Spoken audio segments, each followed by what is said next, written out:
মসজিদগুলো আমাদের মসজিদের সামনে ডিজের বক্সটা জোরে চালাচ্ছে, ভলিউমটা হুজুর বাড়িয়ে দিল, নিয়ে যাচ্ছিল। মসজিদের সামনে ডিজে বক্সটা অনেকক্ষণ রেখেছিল ভ্যানটাকে, কেন? আর যদি ফজরের ওয়াক্তে 100টা যুবক ছেলে সুটান ফজরের ওয়াক্তে মসজিদ থেকে যদি বেরোতো, 6 প্যাক 8 প্যাক ল্যাক মাসেলওয়ালা ছেলে জামাতের সাথে নামাজ পড়ে কাতারে কাতারে বেরোচ্ছে, কলিজাটা শুকিয়ে যেত দেখে। না রে, ফজরের ওয়াক্তে যদি এগুলো হয়, জোহরের ওয়াক্তে কি হবে?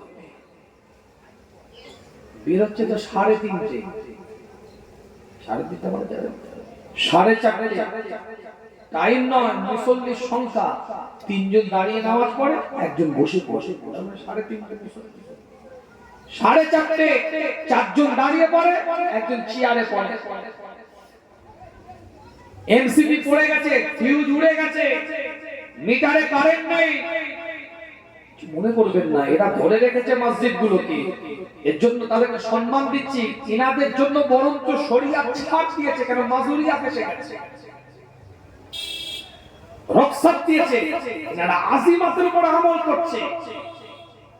কিন্তু যাদের মসজিদে আসা দরকার তারা ভুল কথা ঠিক বলছি না, মসজিদগুলো মসজিদ হয়ে যাবে আমি বলছি, 1 বছরের মধ্যে আলাদা রূপ নিয়ে নেবে, বিষয় সেটা নয়। মসজিদের সম্মানটা কতটা দিতে পারলাম, বিষয় এটা। কথা আমার ভুল হয়ে যাচ্ছে নাকি? আপনি জীবনের নীতিমালা তৈরি করেন। আল্লাহ কোরআনের মধ্যে বলছে, ওয়ামিনান নাসি মান ইয়াশরি নাফসাহু ইবতিগা মারাদাতিল্লাহ ওয়াল্লাহু রাউফুন বিল ইবাদ।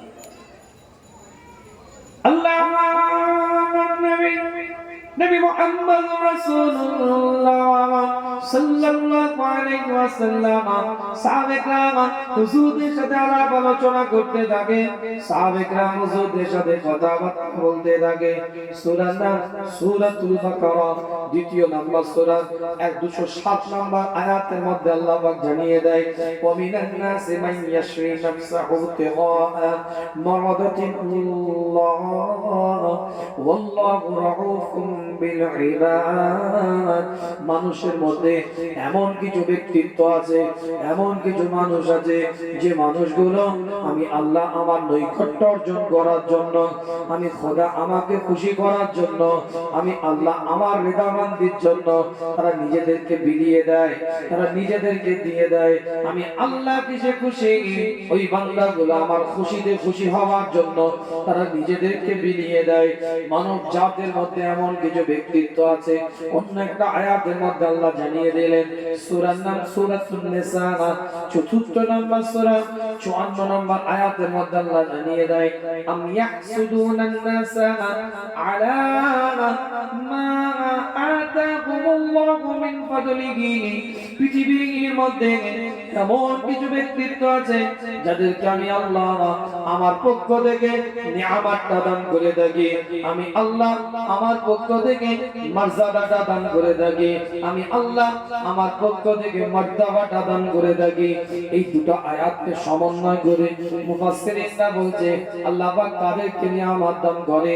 এই প্রশ্ন যদি আপনি সূরাতুন নিসাকে করেন, সূরাতুন নিসা 4 নম্বর আয়াতকে করেন, আল্লাহ পাক কাদেরকে নিয়ামতটা দান করে থাকে, আল্লাহ নির্দিষ্ট করে এখানে বলেন নাই, লাকাদ খালাকনাল ইনসানা ফি আহসানি তাকওয়িম। উত্তম পরিকাঠামোর দ্বারা আমার আল্লাহ বান্দাকে সৃষ্টি করেছে, বান্দাকে তৈরি করেছে। ইন্নী জাইলুন ফিল আরদি খলিফা। আমি আল্লাহ মানুষকে, মানব জাতকে প্রতিনিধিত্ব করার জন্য দুনিয়ার মধ্যে পাঠাবো, দুনিয়ার মধ্যে প্রেরণ করব। এই মানব জাতগুলোর মধ্যে থেকে কিছু মানুষকে আমার আল্লাহ, আমার মাওলা, আমার পরওয়ারদিগার, আমার খোদা এলান করে দিয়েছে, আলা মা আতাকুমুল্লাহু মিন ফাদলিহি, আমি আল্লাহ আমার পক্ষ থেকে ফজলটা দেব।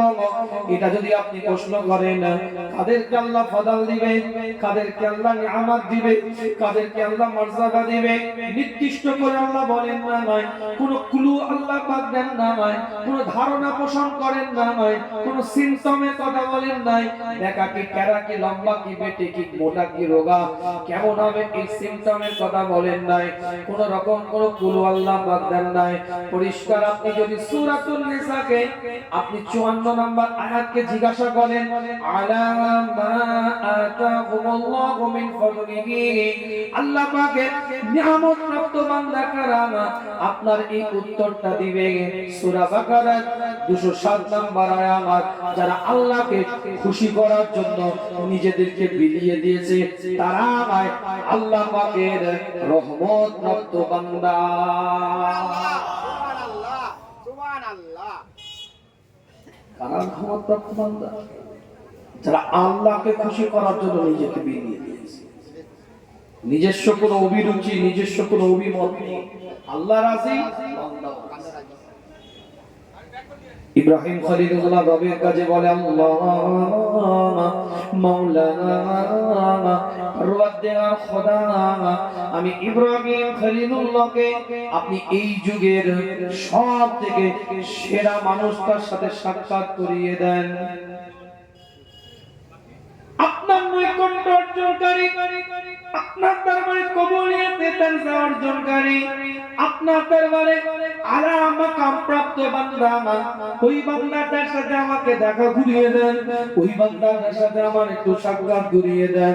ইব্রাহিম খলিলুল্লাহর কাছে জিবরাইল আল্লাহ পাঠিয়ে দিলেন, টুকটুক করে রওনা দিয়ে দিল যে ওই যুগের সেরা মানুষটার কাছে নিয়ে গেলেন। ইব্রাহিম খলিলুল্লাহর দিকে তাকিয়ে বলে আপনার এই যুগের মধ্যে সব থেকে সেরা মানুষ হচ্ছে এই মানুষটা। ইব্রাহিম খলিলুল্লাহ ওই বান্দাটার দিকে তাকায়, চোখে দেখতে পায় না, হাত দিয়ে কিছু ধরতে পারে না, পা দিয়েও চলতে পারে না, অন্ধ, প্যারালাইসিস, হ্যান্ডিক্যাপ, প্রতিবন্ধী একজন ব্যক্তিত্ব ওই জায়গায় বসে আছে। ইব্রাহিম খলিলুল্লাহ চিন্তা করে কি এমন ইবাদত করে, কি এমন বান্দেগি করে, কি এমন উপাসনা করে, কি এমন জিকির আজকার করে, কি এমন মুরাকাবা করে, কি এমন মুশাহিদা করে, কি এমন তাসবিহ নাফস করে, কি এমন ইবাদতের কারণে আমার আল্লাহ এই বান্দাটাকে সব থেকে আলা মাকাম দিয়ে দিয়েছে, কি এমন নিয়ামত সে আদায় করেছে আল্লাহ। চিন্তা করতে করতে টুকটুক করে আগিয়ে গিয়েছে, যে জিজ্ঞাসা করে আপনার যে চোখে আপনি অন্ধ এটা কি জন্মগত না আগে দেখতে পেতেন এখন দেখতে পাচ্ছেন না? ওই বান্দা বলে আগে আমি দেখতে পেতাম এখন আমি দেখতে পাই না।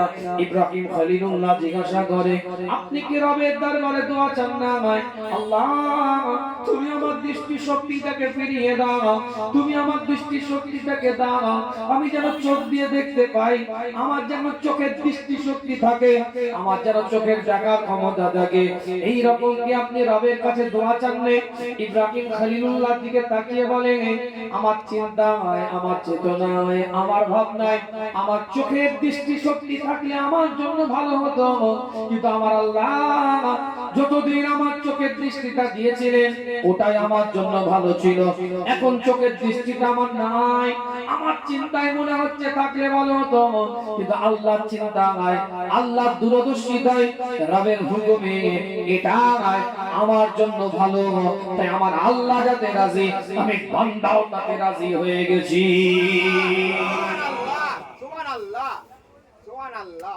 আপনার হাত, এই হাত দিয়ে কি আগে ধরতে পারতেন?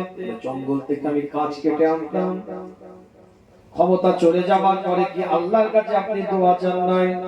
আমার যখন হাতটা ছিল ওই ক্ষমতাটা থাকাটাই আমার জন্য উত্তম ছিল, হাতের ক্ষমতা এখন নাই।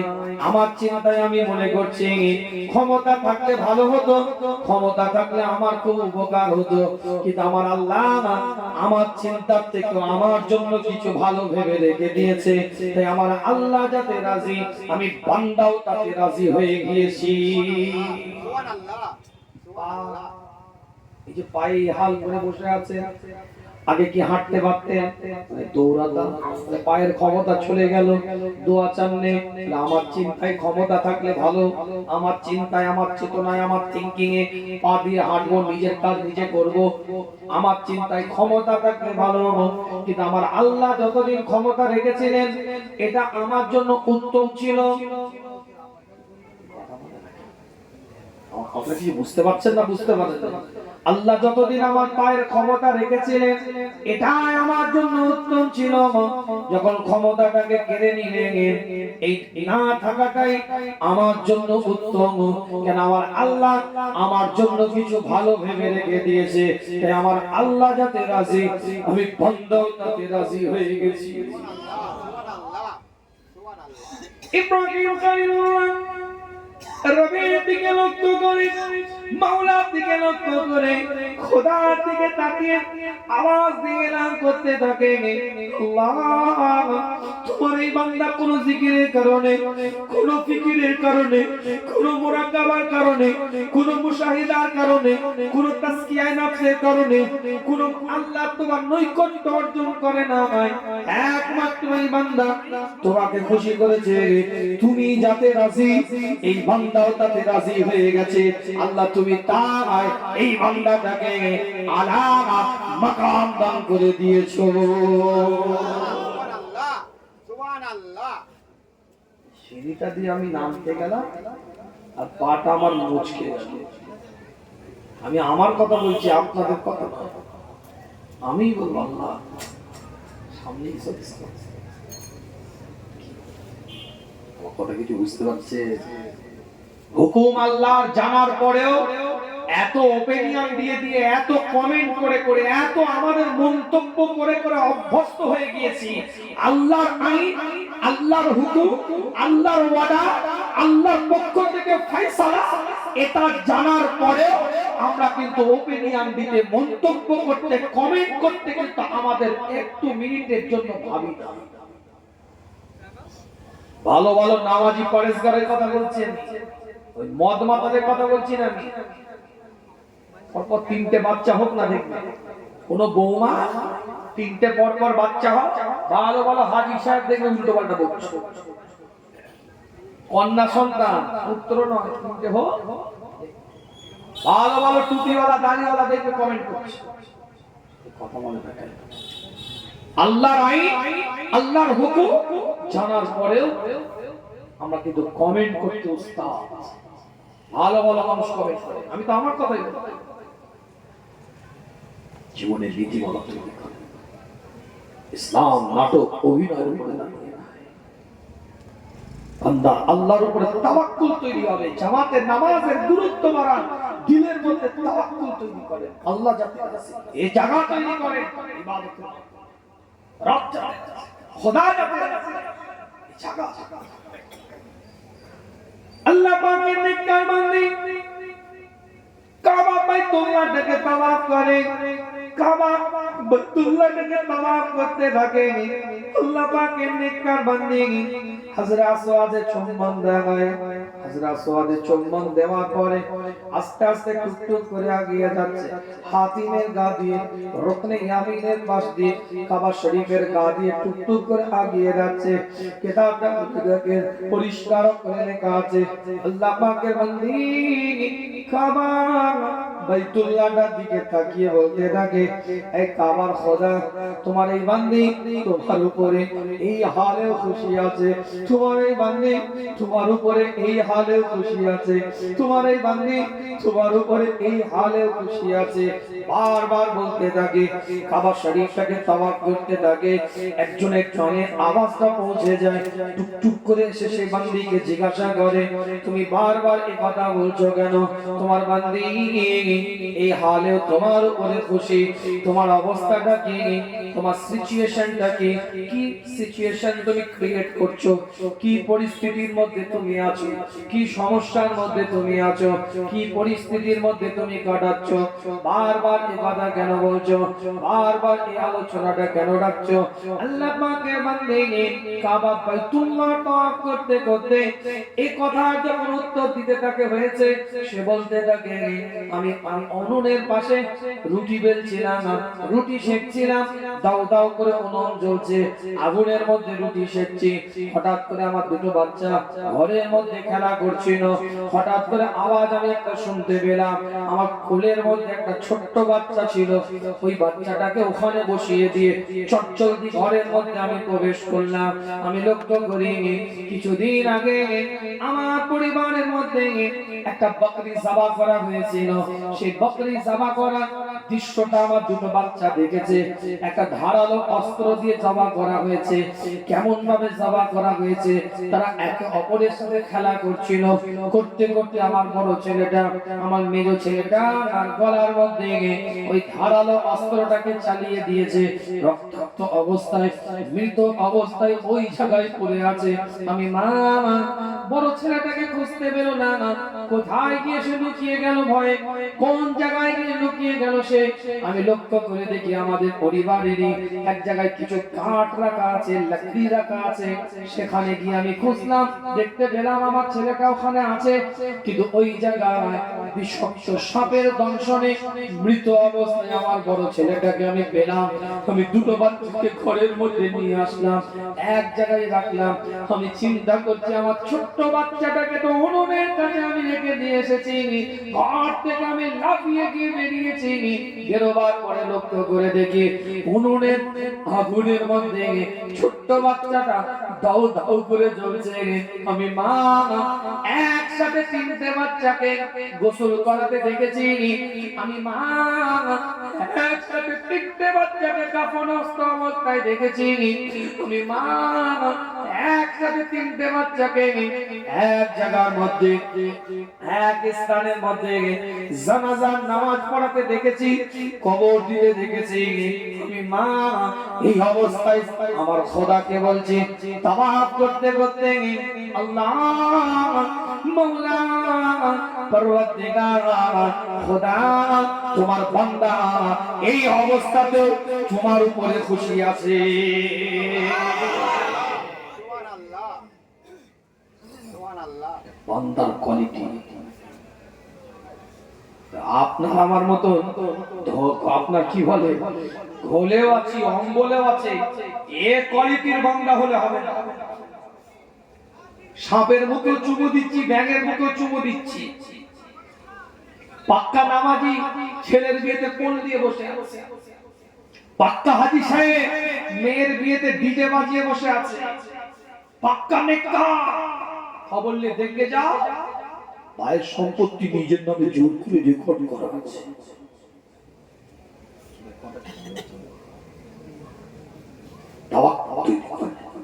কলিজা ঠিক করেন, দিল ঠিক করেন, আল্লাহর ভয় ডর অন্তরের মধ্যে নিয়ে আসে।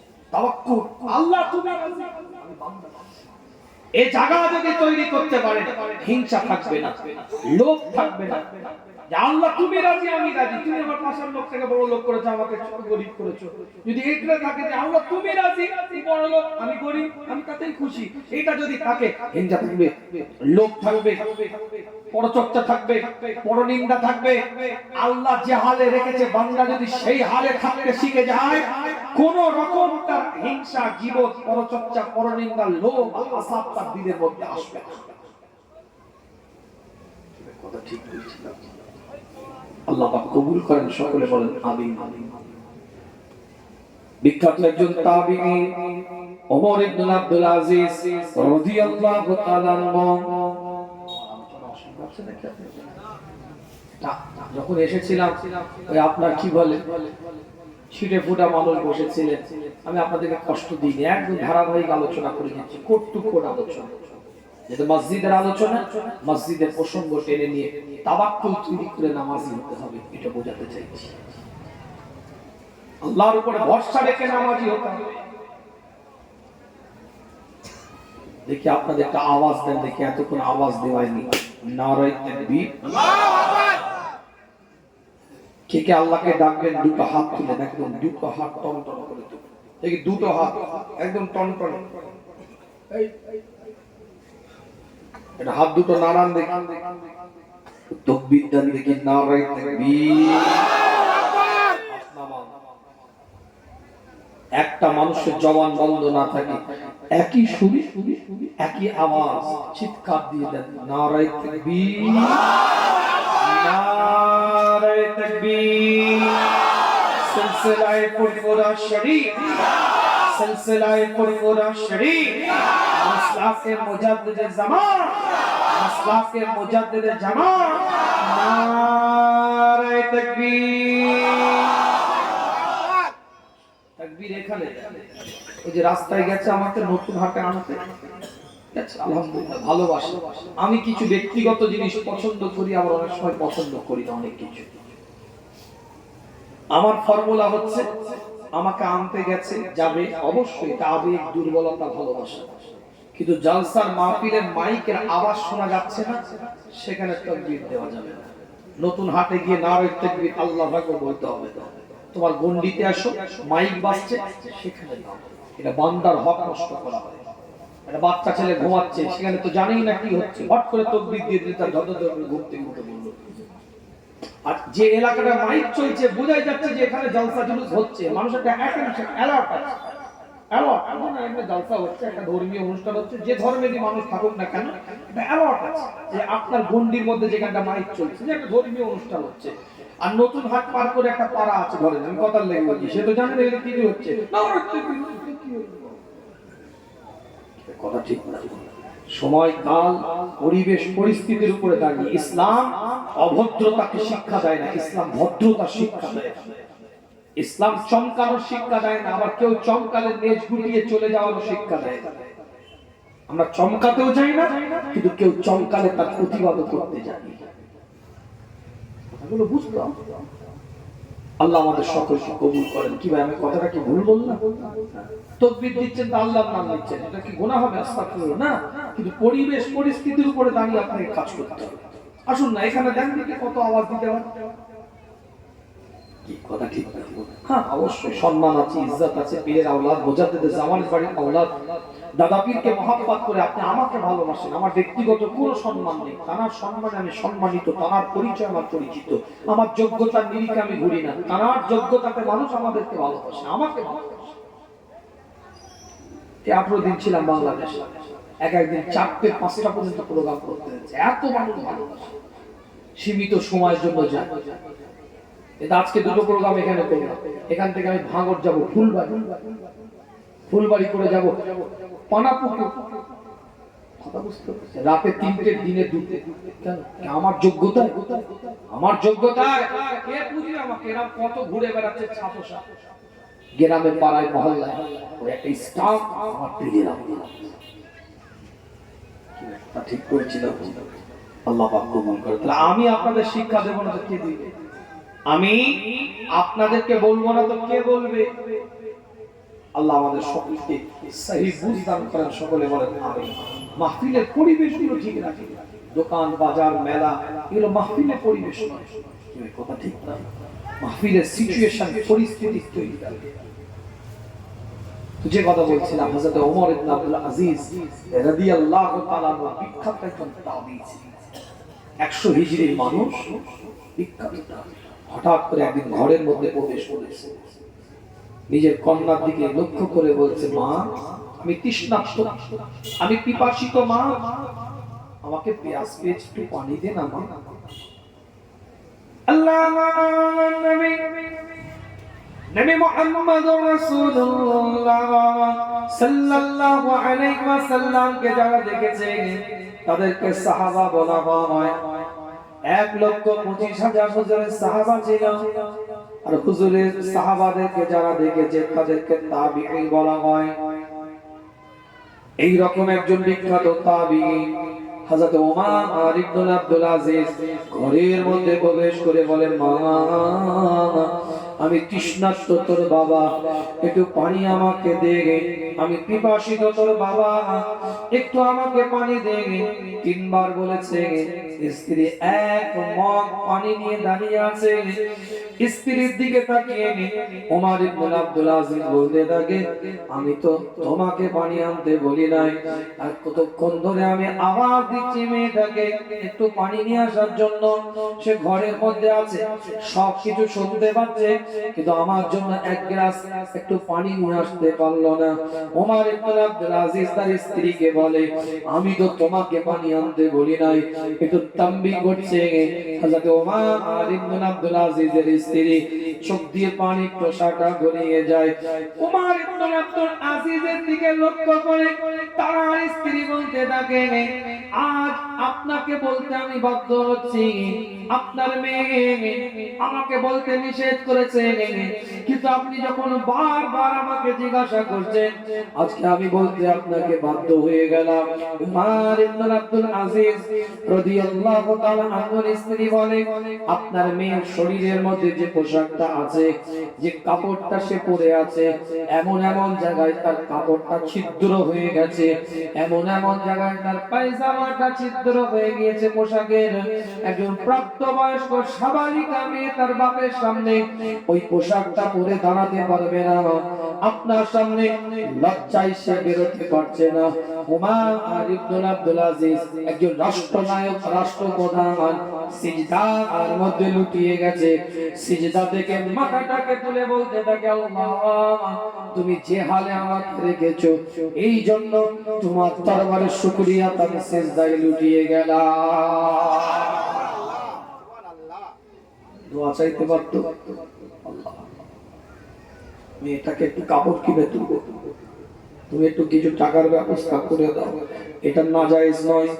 দোয়া সে চাইতে পারতো, দোয়া চাওয়াটা দায়িত্ব কিন্তু তার, কিন্তু না, ওই হালে সে সিজদায় করছে, কোনো অভিযোগ আল্লাহর কাছে করছে না। আল্লাহ এই জন্য তুমি এই হালে রেখেছো, তাই জন্য তোমার দরবারে শুকরিয়া আদায় করি। সুবহানাল্লাহ, সুবহানাল্লাহ। বিদায় নেব আপনাদের খিদমত থেকে, চলে যাব আপনাদের কাছ থেকে। জীবনের নীতিমালা তৈরি করেন, মসজিদের হকটাকে আদায় করেন, মসজিদটাকে আবাদ করেন, তাওয়াক্কুল দিয়ে অন্তরটাকে সাজিয়ে নেন, খুশুর দ্বারা নামাজটা আদায় করতে থাকেন, মসজিদের হকটাকে আদায় করেন।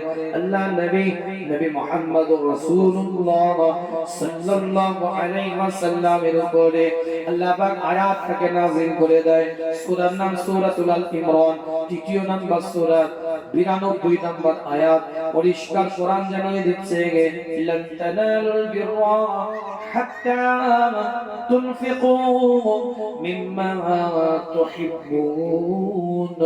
আল্লাহ পাক কোরআন দিয়ে জানিয়ে দেয়, তোমাদের মধ্যে থেকে তোমাদের কাছে যে প্রিয় জিনিসগুলো আছে, সেই তোমাদের প্রিয় জিনিসগুলোর ভিতর থেকে যতক্ষণ পর্যন্ত তোমরা আল্লাহর রাস্তায় কিছু দান না করতে পারো, ততক্ষণ পর্যন্ত তোমরা আল্লাহর প্রিয় বান্দা হতে পারবে না।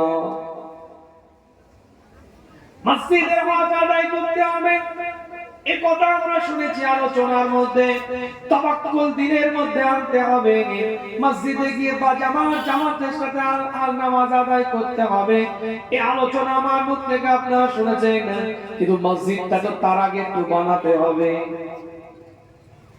হয়নি তো মসজিদ হবে না, হয়ে গেছে এই পর্যন্ত, আর ওই পর্যন্ত করতে হবে। এই পর্যন্ত বলছে উঠেছে, এই পর্যন্ত করতে হবে। এই পর্যন্ত উঠেছে আপনাদের ভালোবাসায়, আর এই পর্যন্ত করতে হবে, সেটা আপনাদের ভালোবাসা লাগবে। কথা ঠিক? আল্লাহ কবুল করেন, সকলে বলেন আমিন। জোরে বলা যাবে আমিন। হযরত বেলালের দিকে তাকিয়ে আমার রাসূল জানিয়ে দেয়, কোন বেলাল, যে বেলালের সম্পর্কে বলা হয়েছে আল্লাহর নবী মুহাম্মদুর রাসূলুল্লাহ যখন মিরাজে গিয়েছিলেন, সুবহানাল্লাযী আসরা বিআবদিহি লাইলাম মিনাল মাসজিদিল হারাম ইলাল মাসজিদিল আকসাল্লাযী বারাকনা হাওলাহু লিনুরিয়াহু মিন آياتنا إنه هو السميع العليم সূরা বনি ইসরাঈল 17 নম্বর সূরা 1 নম্বর আয়াত আমি বলি না কোরআন জানিয়ে দেয় হুজুর যখন মিরাজে গিয়েছিলেন আল্লাহর নবী মিরাজে যাওয়ার পরে লক্ষ্য করেন জান্নাতটা যখন হুজুরকে দেখানো হচ্ছে একটা পায়ের আওয়াজ শুনতে পেলেন হযরতে বেলালের হুজুর এতটাই সাহাবাদের সাথে সম্পর্ক ছিল আমরা ফোনে কথা বললে নাম্বার যদি আননোন হয় অপরিচিত নাম্বার থেকেও যদি ফোন করে কেউ কিন্তু গলাটা যদি পরিচিত হয় ফোনের মধ্যে গলা শুনে ধরে ফেলি কে বলছে মা না খালা চাচি না নানি আমরা কিন্তু প্রেমিকা না বউ এটা ধরে ফেলি যাই হোক মোটামুটি আমরা ধরে ফেলি ছোট্ট করে বলি আপনাদেরকে আমরা যেমন গলা চিনতে পারি সাহাবাদের সাথে আমার নবীর সম্পর্কটা এতটা গভীর ছিল কোন সাহাবার পায়ের কেমন আওয়াজ আমার নবী সেটাও ইলম রাখতে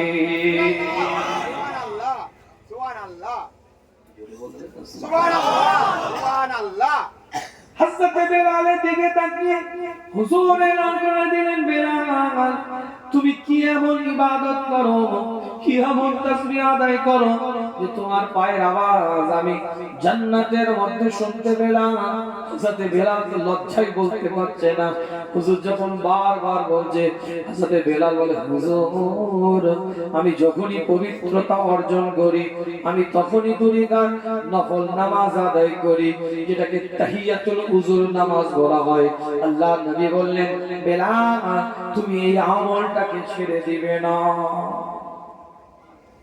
সেই বেলালের দিকে তাকিয়ে আল্লাহর নবী বলতেন বেলাল তুমি আল্লাহর রাস্তায় দান করো বেলাল তুমি আল্লাহর রাস্তায় দিতে থাকো কোন বেলাল যে বেলালের শরীরের মধ্যে কেবল মাত্র একটা সতর ঢাকার মতন কাপড় ছিল আর কিছু ছিল না নাভি থেকে হাঁটুর নিচে পর্যন্ত আল্লাহ কবুল করেন দানের গুরুত্ব আল্লাহর রাস্তায় ব্যয় করার গুরুত্ব আল্লাহ কোরআনের মধ্যে জানিয়ে দেয় সূরার নাম সূরাতুল ইমরান তৃতীয় নম্বর সূরা 134 নম্বর আয়াতের মধ্যে আল্লাহ এলান করে দেয় আল্লাযীনা ইউনফিকুনা ফিস সাররা ওয়াদ দাররা ওয়াল কাযিমিনাল গায়জ ওয়াল আফিনা আনিন নাস ওয়াল্লাহু ইউহিব্বুল মুহসিনিন আল্লাহ বলছে ওই ব্যক্তি মুত্তাকি আগে মুত্তাকির ডেফিনিশন দেওয়া হয়েছে মুত্তাকির বর্ণনা করা হয়েছে আবার আল্লাহ মুত্তাকির বর্ণনা করছেন আল্লাযীনা ইউনফিকুনা ফিস সাররাই ওয়াদ দাররাই যে ব্যক্তির অর্থটা আল্লাহর রাস্তায় দান করে বেশি হলে বেশি দেয় কম হলে কম দেয় কিন্তু কৃপণ নয় আল্লাহর রাস্তায় হাতটাকে উন্মুক্ত করে রাখে বুঝতে পারছেন আল্লাহ পাক কবুল করেন একজন হাত তুলে বলা যাবে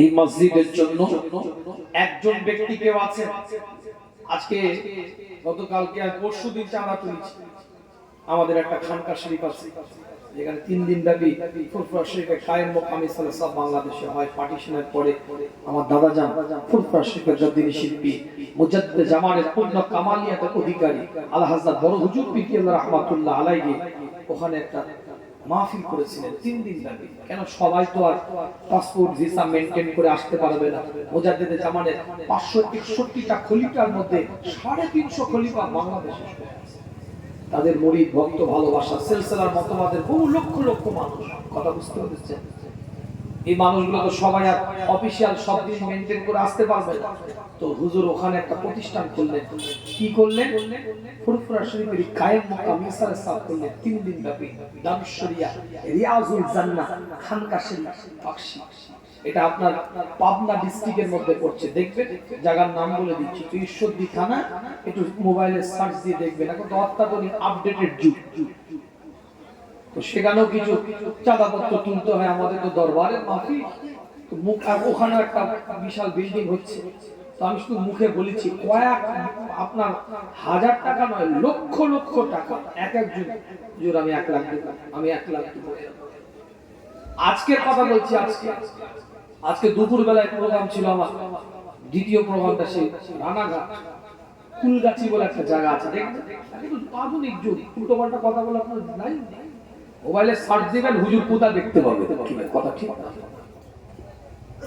আপনাদেরকে বোকা বানিয়ে যাওয়ার কোনো লাইন নেই। কুলগাছি পীর আব্দুল হাই সিদ্দিকিয়া হাফিজিয়া কোরআন হাফিজিয়া খারিজিয়া মাদ্রাসা, 7টা ছেলে কোরআনে হাফেজ, পাগড়ি দিল, দেখবেন দেখতে পাবেন। কুলগাছি রানাঘাট, ওখান থেকে আসছি মাগরিবের আগে দোয়া করে। তো যে কথা বলছিলাম আপনাদের, আমি তো ভেবে চিন্তে ওখানে 1 লাখ করেছি, এখানেও বলে ফেলেছি যে কে আছে 1 লাখ টাকা দিয়ে হাত তুলো, এই জলসা। ওখানে 1 লাখ করিস, লক্ষ লক্ষ মানুষ কেউ না কেউ একজন দিয়ে দিতে পারে। এখানেও বলে ফেলেছি যে 1 লাখ টাকা কে আছে, একজন দেখছি 5-7 মিনিট পরে এরকম করে হাত তুলে আছে, এই না আব্দুল খালেক, আপনি দিবেন? হুজুর আপনি আগের বছরে 2 লাখ বলেছেন, আমি 2 লাখ দিচ্ছি, আল্লাহকে হাজির নাজির জন্য বলেছি। আর এবারে 1 লাখ বলেছেন, 1 লাখ চিন্তা করছি তাহলে লসে দান করছি তো, কথাটা মনে বুঝতে পারছেন? আমি সঙ্গে সঙ্গে চিন্তা করছি মনে মনে, আমি তাহলে তো লসে রান করছি। আমি যেটা বলি সেটাই দেয় যখন ব্যাপার, তো 3 চাইলে মনে প্রতিষ্ঠানটা দাঁড়িয়ে যেত। যাই হোক, বেচারা বলছে হুজুর আমি 1 লাখ টাকা দেবো, নামটা মনে আছে, এত মোটা টাকা দিয়েছি তো নামটা মনে থাকবে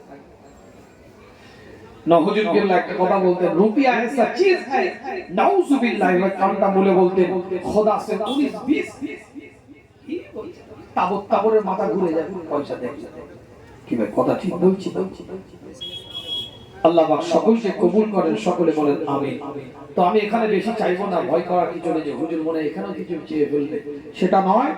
একজন মানুষ একটু হাত তুলে বলেন হুজুর এই মসজিদ আল্লাহর ঘরের জন্য আমি 10,000 টাকা দেবো, দোয়া করি। মুসাফির হালত, ছোটখাটো মুসাফির না, বিরাট বড় মুসাফির, 72 কিলোমিটার, 48 মাইল, 3 ক্রোশ। যদি কেউ 15 দিনের কম নিয়তে যদি বাড়ি থেকে বেরোয় সফরের উদ্দেশ্যে, তার 4 রাকাত নামাজ 2 রাকাত হয়ে যায়। তাহলে আমি কত কিলোমিটার এসেছি? বহু কিলোমিটার। আমার তো নামাজ মনে মাফ হয়ে যাবে। আবার এটা আবার কাটিং করে না ছেড়ে দেয়, কিন্তু কাটিং এর যুগ বাবা। হুজুর বলছে আমার নামাজ মাফ, এই ফতোয়া শুরু হলো, কাফের হয়ে গেছে, মুশরিক হয়ে গেছে। কি প্রসঙ্গ, কি কথা বলছি, আল্লাহ মাফ করেন। কোন অ্যাঙ্গেলে কি বলতে চাইছি সেটা তো আগের পিছে সিয়াক সেবাক আছে, আরবিতে একটা কথা আছে সিয়াক সেবাক, আগে পরে দেখতে হবে না। এর মাঝখান থেকে কথা কেটে দিয়ে হুজুর দেখলি বলছে নামাজ হুজুরের মাপ, জালি হুজুর, চিটিং বাজ, ভণ্ড, কেবল ফটকাবাজ, তাহলে এটা পাক্কা অমুক। এবার শুরু হয়ে গেল কাঁচা কাঁচা, এবার রানি হয়ে গেল, মা বাপ গাল খেয়ে মুশকিল। এগুলো বড় বড় আমানত নষ্ট করে রাখবেন, যারা কাটিং করে ডাবিং করে এর সাথে জুড়ে ওর কথা এর অ্যাঙ্গেলে লাগিয়ে সমাজের বুকে ভিউয়ার্স করার জন্য, সাবস্ক্রাইব বাড়াবার জন্য, টিআরপি বাড়াবার জন্য, সোশ্যাল মিডিয়াতে ভাইরাল করার জন্য নিজের চ্যানেলকে, ভিডিও ফুটেজকে যারা এই কর্মের সাথে জড়িত থাকে, আমি প্রশ্ন করে যাচ্ছি শরীয়তের বিধান অনুযায়ী শুধু গোনা নয়, এদের ঈমানের জায়গায় প্রশ্ন এসে যাবে। এটা ইহুদিদের দালাল নয় তো, গোনা বলছি না আমি, ঈমানের জায়গায় প্রশ্ন এসে যাবে, যেটা নাসারাতের দালাল নয় তো। মুসলমান তো এটা করতে পারবে। হ্যাঁ, আমি যদি ভুল বলি প্রতিবাদ করব, সেটা ভিন্ন বিষয়। ভুল হয় না আমার, এটা